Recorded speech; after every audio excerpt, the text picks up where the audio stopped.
Well, our alliance is about building 3 warships for the Australian Navy, and we're doing that in an alliance format which is new to defence. And our objective is actually to complete the building of these ships, put them into service on schedule ahead of budget, but I think importantly is to do it in a manner that leaves the Australian government willing to do these major complex projects in the future.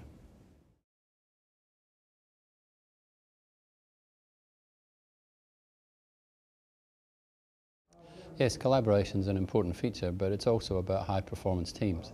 And we decided at the outset to get an alliance coach to work with us, and we have a whole program of working with our board, our management team and the broader alliance team. And that involves setting challenge targets, coaching people, working on team performance, getting rid of dysfunction. And so it's much more than collaboration. It's really about challenging our team to perform at the highest possible level.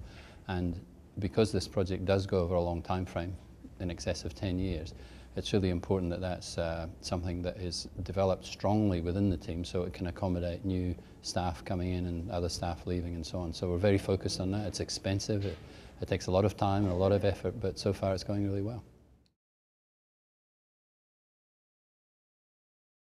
Within the alliance framework itself, the contractual framework, the risk and reward is what you might call a normal alliance framework, where the industry participants have their whole fee on the line if things don't go well, and they can earn up to double their fee if things go really under budget and ahead of schedule.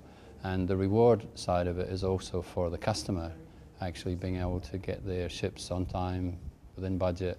So I think that balance is actually quite well distributed between the customer and the contractors. Going really well.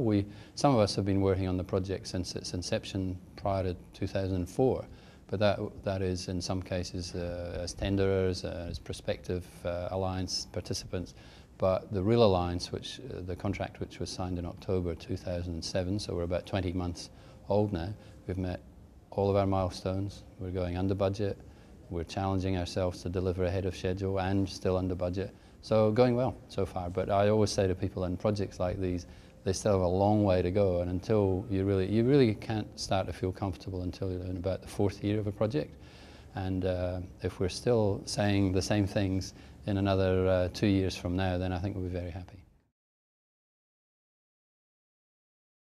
It's always enjoyable if you like big complex things, and I think I'm familiar with what alliance cultures might mean in the private sector, but in the defence arena it's really not tested on this scale.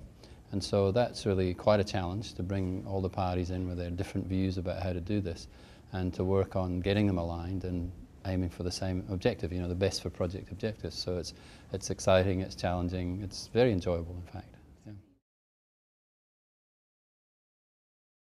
Oh, I'm familiar with it from previous years. I'm aware of the conferences. We get the usual mail-outs and emails and things, but I'm quite well aware of the whole alliance industry and the proponents of alliances, as well as the customers and the contractors that are really keen to not just promote an alliance way of doing things, but keen to develop their models and work on the experience that they've had to date and get better.